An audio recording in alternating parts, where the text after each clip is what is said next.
Villains are the reason why anime shows are so popular. Just think about it. In every single story, whether it's an anime, a movie or a TV show, there must be conflict. If there isn't conflict, no one will remember that story. If you don't believe me, tell me about an anime you enjoyed where there was no conflict. Well, you can't remember, can you? The easiest and most powerful way to create conflict is to have a great villain. Let's start with Fyodor from Bungo Stray Dogs. Fyodor is the smartest villain on this list. He thinks 15 moves ahead and relies on information. He's exactly like Dazai, but instead of being a hero, he's a villain. Every time his strategy and plans are revealed, it impresses me so much. On this list, there isn't a single villain that could be even remotely close to him with his information game. But it feels like something is missing. It feels dull. He is the smartest villain, but because he never loses a battle against the good guys, it doesn't feel so impressive. Yes, he never lost a battle against Dazai, but in the end he lost to him. Fyodor is a very memorable villain, but he's missing that something to make him the best. Well, I'm giving him a solid A tier. Now here's a very interesting villain. Aura from Frieren Beyond Journey's End.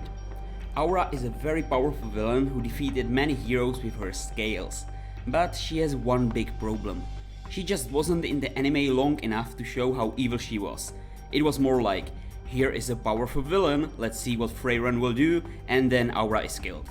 There just wasn't enough time to appreciate this villain. That's why she goes to the C tier. Just to be clear, C tier means okay or kind of average.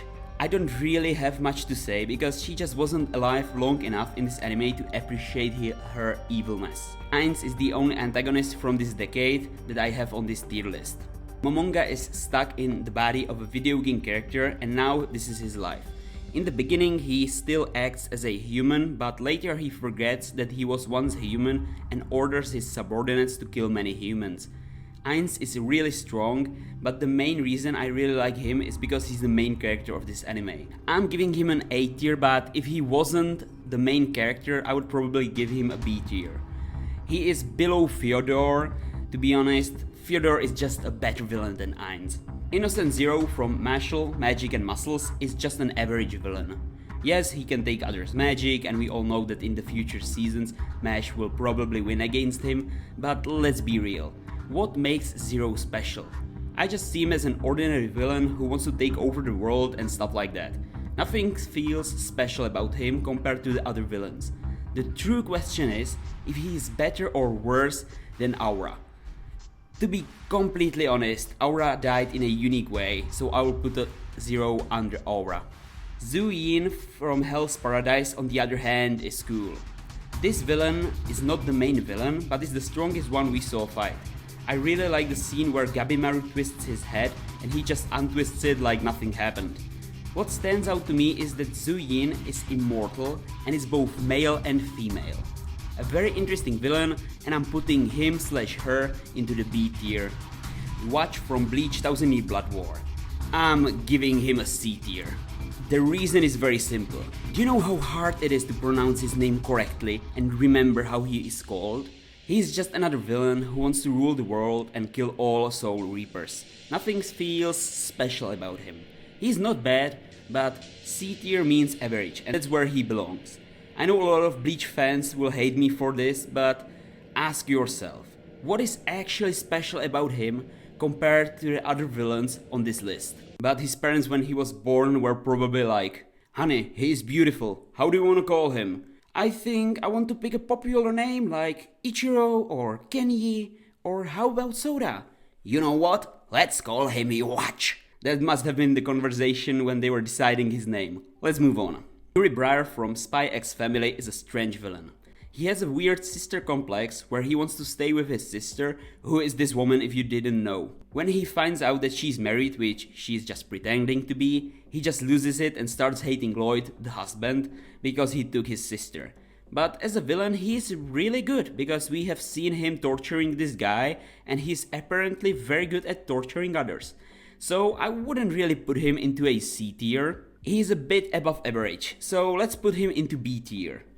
You know what? I'm going to put him above Zhu Jin. He's more interesting and makes me curious what he will do next to get rid of Lloyd.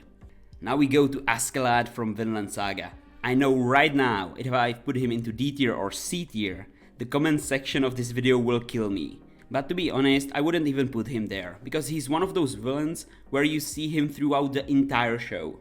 He's really smart, even though Fyodor is a bit smarter. Overall, he's a well-written villain, and he deserves A tier. I will put him above Ainz, but below Fyodor, because Fyodor is just smarter. Finally, we move to Eren Jeager from Attack on Titan. There is this discussion between two groups of people. The first group says that he's one of the best villains, and the other group says that he's a terrible villain. But I'm here to prove that both of these groups are wrong. So that it all makes sense, you need to imagine this situation. You are a truck driver who gets tied up and you are sitting in a big truck. They put the brake on your gas pedal. Because you are tied up, you cannot do anything. You see how you are going straight to a kindergarten, and because you can't stop the truck, you kill 40 kids and 2 teachers, and a 3rd teacher is heavily injured. You get in front of the court, because in the end you were inside the truck that killed a lot of people, and at the court they will say that you are innocent, because you had no choice. You couldn't stop the truck or do anything because you are tied up, and the word no choice is very important.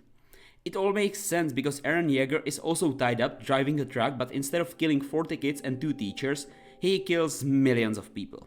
We have this part where he sees the future and he saw he will save this kid and decides, you know what, I don't want to save him. But in the end he saves this kid and starts crying because no matter what he did, he had no choice. He just saw that he would save this kid, and also he saw the future, that he will kill millions of people, and he's tied up because instead of physically being tied up by a rope, he's tied up by the future because he cannot change the future and because he has no choice. That's why he's not a villain. Because he had no choice to become a villain. You need to have a choice between a good thing and a bad thing. Villains choose the bad thing, but because he couldn't change the future, that's why he is not a villain. He had no choice, so a lot of people say he's a good villain and a lot of people say he's a bad villain. Both groups are wrong. He's not a villain, and that's why I have this not a villain tier where I will put him. Tomura from My Hero Academia is an interesting villain. In the world of My Hero Academia, everyone has a unique superpower called a quirk. Tomura's quirk is called Decay, which allows him to disintegrate anything he touches with all 5 fingers, turning it into a dust. Even though My Hero Academia is not centered around him, I'm more interested in his character development than the protagonists. Unlike other villains like Askeladd or Fyodor, Tomura's journey really grabs my attention. Although My Hero Academia is often considered for a younger audience, I'm genuinely curious to see where his story goes. For me, Tomura feels like the main character of this series, and I wouldn't mind if he took over the world and killed everyone. I'm putting him into A tier above Ainz but below Askeladd. Now we have the cursed king himself, Sukuna. I could talk like 30 minutes about him and why he's so great, but I can prove to everyone that he's S tier with just one short clip.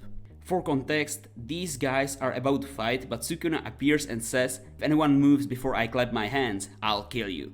Then he's just like, wait, and go. That clip alone proves he's an S tier villain, and that's just one clip of him. You can see the enjoyment he has throughout the entire series. Because of that, as the cursed king, he deserves S tier amongst all villains. Ultimatia from Ragna Crimson is a bad villain. She's the leader of all villains, but she's scared, childlike, and doesn't know how to lead others. Yes, she can stop time, but it just feels like a lot is missing. Being the leader of all the bad guys in this anime and not knowing what to do while letting others decide for you is just pathetic. She is the first villain in the D tier. Just because she's a bad villain doesn't mean that Ragna Crimson is a bad anime. I can tell you right now that Ragna Crimson is one of the best dark fantasy anime I've ever watched, and I've watched a lot of dark fantasy. I highly recommend it to check it out. Toichiro Suzuki from Mob Psycho 100 has the same problem as Yhwach from Bleach. Before making this video, I completely forgot his name, and that alone makes him not an S tier villain.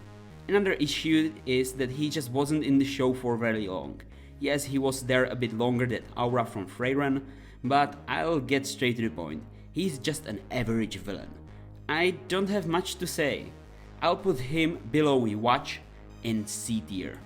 Garou from One Punch Man has incredible character development. In season 1 he was foreshadowed by Silverfang as his best student, but then he turned evil. In season 2 monsters try to recruit him, but he refuses. He is on his own, but he is not purely evil. There is this moment where he saves a boy from a barrage of bullets, something no other villain would do, so his moral compass isn't completely evil.